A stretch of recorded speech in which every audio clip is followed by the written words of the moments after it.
Number 1. The Moon. Written by Kyberdiver95. Did you see what happened last night? I've checked all the major news sites, channels and popular social media sites, and I haven't seen anyone talking about it. I even looked into some more obscure forums, but no one is talking about it. Am I the only one who saw it? Or I guess I should say I'm the only one left who saw it. Did it even happen? It must have. The memories I have are so clear that they can't be a dream. But it happened so fast, and those people, I never learned their names or anything. Hell, I can't even be sure exactly how many I saw out there. At any rate, they're all gone now. And somehow, I remain. I feel a strange compulsion to document this. And so, I am. Who I am, or what I am, is irrelevant. This must be as concise as possible, a simple retelling. So I will begin simply. Last night I found myself out in a field. How I got there? I do not know. One moment I was in my bed, and the next I was standing barefoot in cold, wet grass. Dense trees surrounding the grassy clearing where I stood. I could only see a few feet into the darkness of that overgrown forest. I had nothing on me but the clothes I had worn to bed. My sweatpants and old t-shirt did little to protect my naked skin from the damp cold of the night air. The night sky was a blank canvas of perfect blackness. No stars, just the yellowish moon staring down at me. I felt exposed, and I could feel the sight of something drilling into me. There was perfect silence. Not even any wind. Then I noticed them. There were others there. Other people. I don't know how many exactly, but there were several people scattered about the clearing. Some were dressed in normal street clothes, and the others in pyjamas. Some poor bastards were only in their skivvies, like they'd been plucked out of bed, or while they were in the middle of getting dressed. How did I not notice them before? I swear I'd been alone in that clearing. Nevertheless, they were here now, and they were all doing the same thing. They stared at the sky. They didn't speak or move at all. Even the ones who were only in their underwear didn't seem to mind the cold. I even inspected one of them up close. They didn't even have goosebumps on their skin. Their eyes were empty, vacant, staring blankly up at the moon in a starless night sky, the fat yellow moon reflected in their eyes. Then the air seemed to grow heavy and thick. Breathing became a bit difficult. Moisture seemed to bead onto my bare skin out of thin air. Drops of water dripped down my arms, watering the grass beneath my feet. Something stirred in the forest beyond the trees. I looked into the thick blackness beyond the trees. The dark seemed to morph and move as if it were alive. There was something alive out there, watching us. I strained my ears, thinking I would hear the snap of a twig or a rustle of a brush. But there was nothing. And then there was a sound. One single sound, like the drawing of a breath. One ragged, inhuman breath. I scanned the woods, but there was nothing. But I knew there was something out there. One word keeps entering my mind. Witness. They are witnesses. Then, as if my head was being moved by long, spidery fingers, cold, invisible digits that gripped my head and moved it. moved it up to stare at the massive yellow moon above us. A moon that seemed larger than usual, closer than usual. A moon that radiated malice, an alien intelligence. A moon that seemed foreign to our solar system. Then it happened. It opened. A massive, poked eyelid flipped up and open. An eye, unbelievably huge and full of terrible light and sentience, it saw me. It saw all of us. It saw us. And the fact that it still sends shivers down my spine.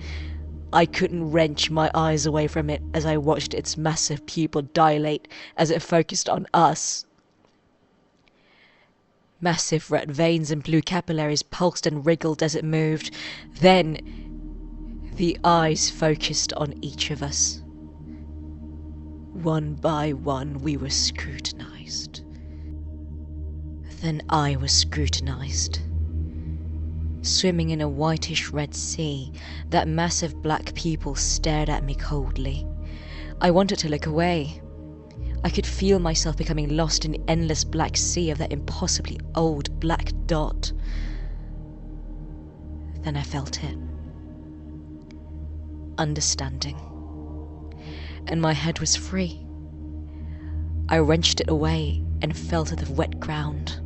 The ground squelched as my hands and knees hit it, and I lost the contents of my stomach. I sat there shivering in terror as bile and spittle dribbled from the corners of my mouth. What was this? Was this a dream? It had to be. And yet, the cold and acrid taste of vomit and my pounding headache seemed to ground this all in reality. Terrible, cold, hard reality. Then I felt something. Warm and liquid. Pool near my hand. A dark, smelly liquid was flowing down around me. Terror and disgust gripped me as I moved my head up slightly to find its source. My eyes fell on the sight of a bare foot standing in the grass. The foot, pale and white, moved up into a thin, hairy leg. A leg that was dripping. A leg that seemed to quiver and boil. Then a torrent of disgusting, thickish slop fell with a sickening plop. My face was splattered, and I let out a disgusted yelp as I scrambled away. Then I felt it again. Those cold fingers on my face. And my head was lifted once again against my will. I was made to look at the others. They were all staring up at the moon. But they were trembling violently now, their mouths agape in silent screams. They were melting like candle wax, like ice cream on a hot day.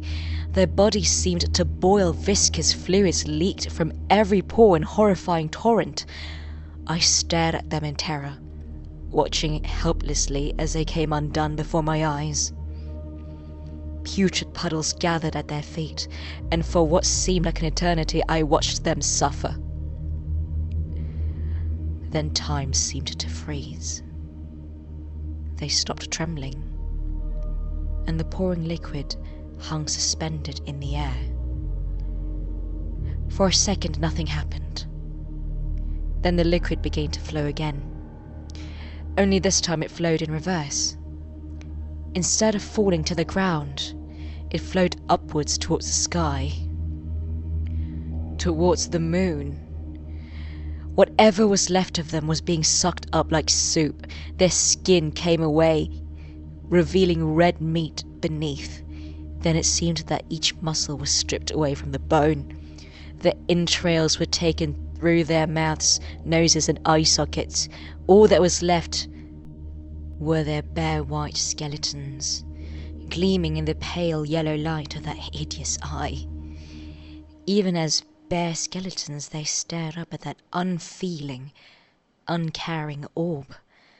Then one by one, the bones were taken up and away, sucked into the black void of that yawning pupil along with everything else.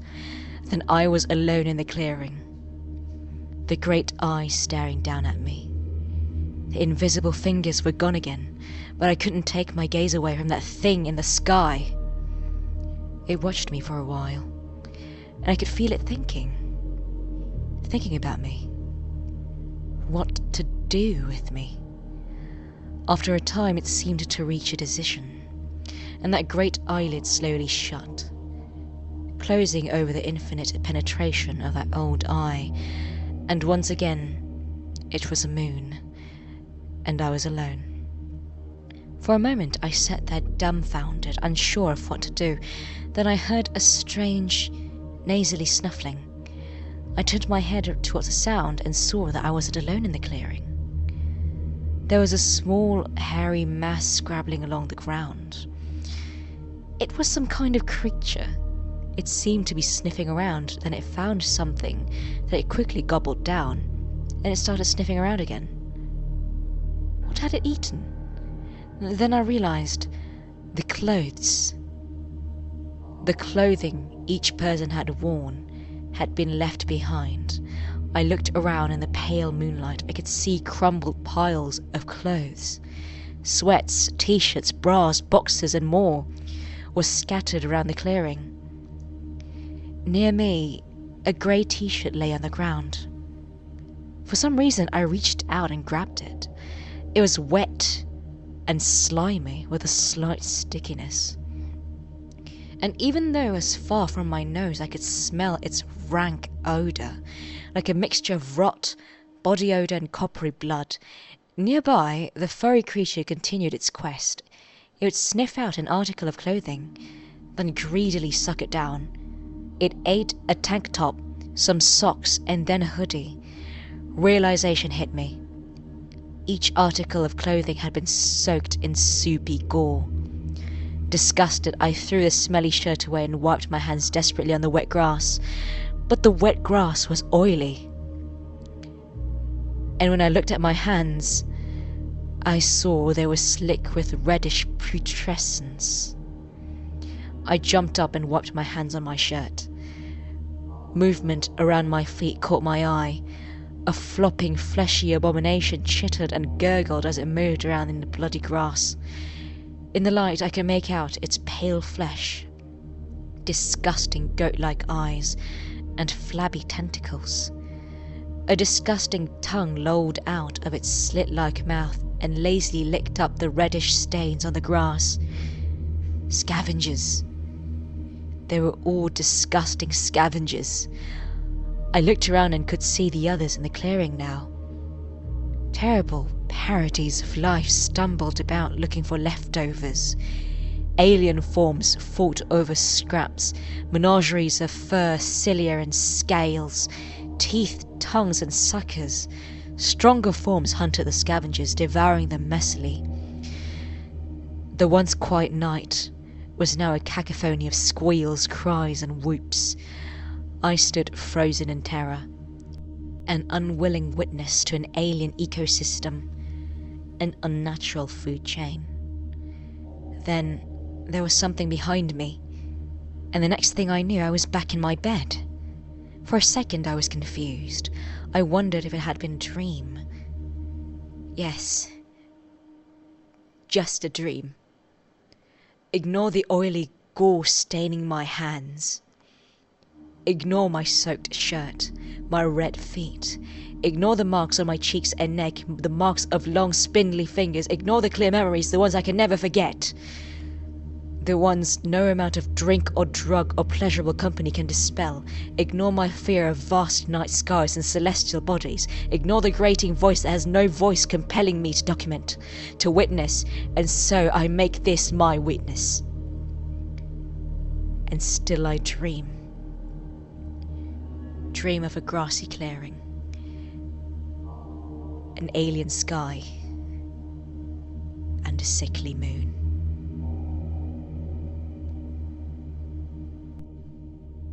Number 2. Don't Speak, written by Wrong King. The lullaby she sings isn't for me. It's to keep something else asleep, based on a story of a terrified teen. I don't know why I'm doing this. I need someone to hear it.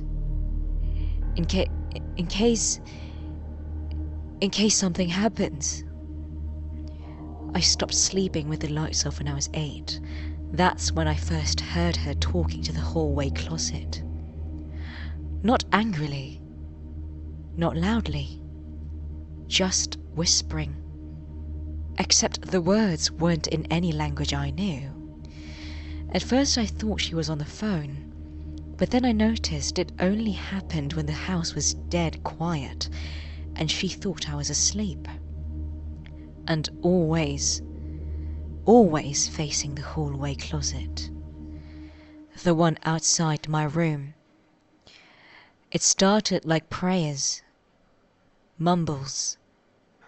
Then I started hearing names. Ada, Silma, Kroon. Names I'd never heard her say before. I asked her once, wrote them down and everything. She smiled, but her eyes didn't. She said, "Don't repeat those names. They don't belong to you." I tried not to listen after that. I turned on white noise, blocked it out. I wanted to pretend everything was normal. Until one night, I woke up around 2 a.m. There was this sound, like fingers brushing my door, not knocking, not turning the handle, just skin. Then I heard her voice. She sounded scared. "You have to stay quiet this time. Just don't move." I didn't move. I didn't breathe. And the whispering? It didn't stop for an hour. She wasn't alone. Something was whispering back from inside the closet. I swear it sounded like me. Maybe I was just imagining it. Next morning I asked her what she was doing. She said, "I think you're dreaming too much. You should stop eating sugar at night." I wasn't dreaming. One day when she was out, I decided to check the closet myself.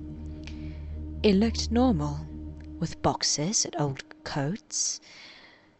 But the air, it felt wrong, heavy and suffocating, and it smelled like wet dirt, like a grave, like something had just been buried. My cat Miso came in. I picked her up, just to feel okay again. But when she looked at the closet, she went stiff. Her ears went flat, her whole body bristled. Then she growled, like something was in there. She clawed at my arms so hard I had to drop her, and she ran, scratching the floor in her panic.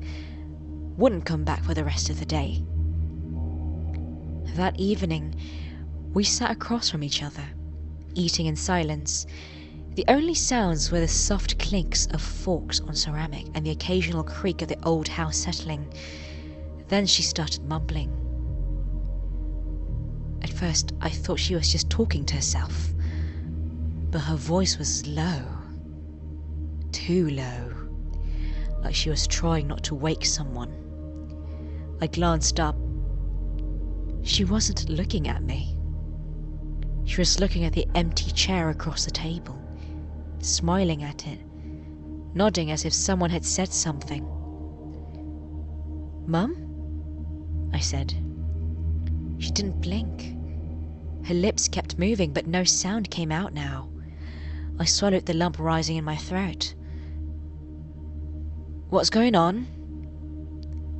That's when her face changed. Her mouth opened a little too wide. Her eyes got so dark I couldn't see where her pupils ended. She went still, the fork halfway to her mouth, then her eyes filled with tears. "It's not ready," she whispered, but not to me, and shaking her head, "Not yet, please, not yet." I stood slowly, walked around to her side of the table and touched her hand. She was shaking, crying. I waited, hoping she'd say something, but she didn't. Then, like a light switch, she just stopped. She looked at me and smiled broadly. "So, what do you feel like for dessert tonight?" I stared at her, still holding her hand. She smiled wider, like nothing had happened, like she hadn't just talked to something else. Later that night, I woke up. There were fingers in my hair, gently stroking. Slow. At first I thought I was dreaming, until the singing started. Not a song, a lullaby. In that language again. Wrong. She was sitting at the edge of my bed, face hidden in the dark, hand moving like she was rocking something to sleep. Her eyes are half closed, swaying as she hums to that twisted tune. Then I realized I forgot to turn the light on before falling asleep. I kept my breathing slow and shallow, pretending to sleep, limbs screaming to move, to run, but something in me knows. Don't let her know you're awake. Don't move. The singing stopped, and she sniffled. A choked, trembling sob leaks through her lips. She starts crying. Not loud, like she was scared someone might hear her. Like she's afraid. Then she whispered, her voice cracking like a child's. "He still dreams like a child. It's still soft." I almost thought she was sleep-talking. Until her hand tangled in my hair and pulled. I flinched and let out a sharp gasp. "Mama!" She went still. Her grip loosened, then shifts. Her fingers wrapped tightly around my trembling arms. Her face came closer. I couldn't move, couldn't breathe. Her breath was warm, sour. Her eyes, they weren't right. They were wide with terror. Her voice shook as she hissed, "Don't say anything. Don't say a word anymore." I was too scared to speak. I couldn't even nod. She held me for so long, like she was trying to keep me from being taken. Or maybe trying to keep something else in. Then she froze again. I whispered, "Mum." She was still at eye level. She wasn't looking at me. She looked behind me. Her eyes widened, her mouth fell open, then she screamed. Not a normal scream. It was that language again. The guttural, wrong voice that felt like it scraped at the inside of your skull. I ran and ran. I tore free from her grasp, stumbled backward and bolted out of my room. My bare feet slapped against the wooden floor as I ran to her bedroom. I threw the door shut behind me with a loud click. I curled up on the floor, shaking, trying to breathe, and all I could think about was she wasn't looking at me. She looked through me, like I wasn't the one she was afraid of. I couldn't shake the feeling. that whatever's living inside this house, whatever was sitting at my bedside, I don't think it was my mother anymore. I started hearing footsteps, soft, bare, and getting closer. A shadow moved under the door, and then a knock. And I heard her voice, and it was calm. "Sweetheart," she said, "why are you still awake?" I realize now. Those were the first words she said that night. It's happening again. I think I'm what it's waiting for.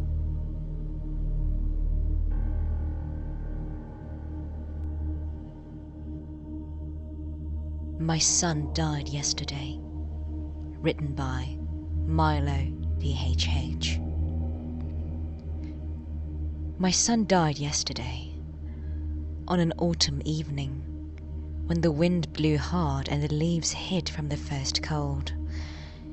The ambulance arrived too late. Since then, silence scratches my mind.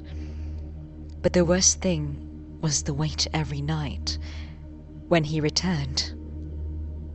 My son died yesterday, but that night he came back to me. At first, I only heard a weak murmur with my name on his lips, a kind voice from the darkness. "I'm fine," he told me. I saw him at the end of my bed, standing in a corner, barely a shadow. I knew it was him. It couldn't be a trick of my mind.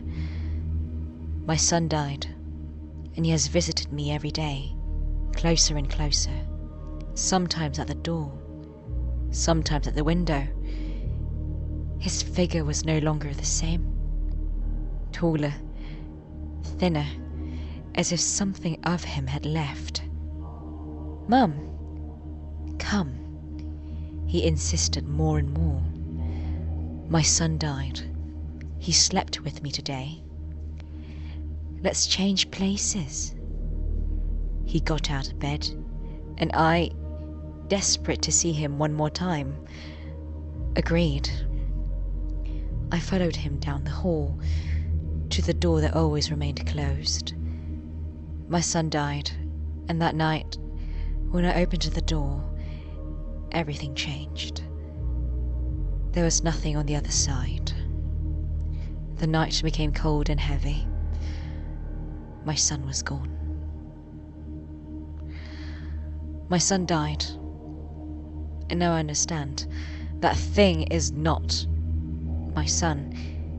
He did not come to soothe my grief. He came to feed on it. My son died, but I was trapped. The shadow came closer, letting out a sinuous laugh. My son died, and now I know that he never came back.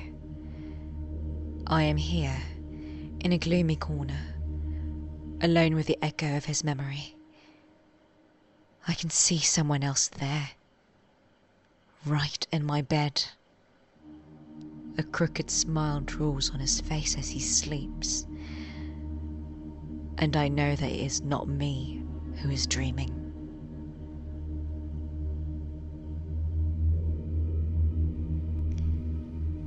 Hello, thank you for sticking around till the end. Yes, you get to hear my internal monologue for the entirety of the time that I was gone, which is about 6 months, I think 4 months, all that. But yeah, I'm experiencing the first taste of university, and I really don't get what people mean when university is a good time for partying. It's really not. I've really just been like sleeping and studying and eating and working out. That's what I've been doing. It's been like the most, I can't tell if it's productive. I don't think it's productive. Yes, but I've like, for some reason everyone's weirded out the fact that I don't have time to party. Like, what do you think I do? I study, man. Alright, anyway. Yes, I know I've been like absent. I mean, that's pretty much the basis of this channel. I post once in a blue moon. But for all my 6 subscribers, this is for you. I'll probably have a video out by Christmas, or after Christmas, or after Christmas, or after Chinese New Year. That was not a promise, by the way. That was just a statement. I don't know when I'll have a video out again. But I have a script. It's like 1/4 of it is done, but I haven't had the time yet. I'm currently fighting finals, but I will try my best to try to poop out a video for you, my six loyal subscribers. Imagine if suddenly I post this video and I'm only left with 5 subscribers after that. No, okay. I always speak at the end of this video as if there's actually people waiting for my videos, as if there's actually people like looking forward to my videos. There's none, actually. There's only 6 of you. I'm fine. I'm never gonna be famous. No. Delusion is the best source of motivation. I will be famous, and all 6 of you will get the highest praise out of everyone else who will probably come to this channel and then leave. But whatever. And that's the end of this video. And as always, comment down below if you have any suggestions for my next video, or if you want to share your own experiences. I'm always down. And of course, my name is Annalise. Cheers and good night.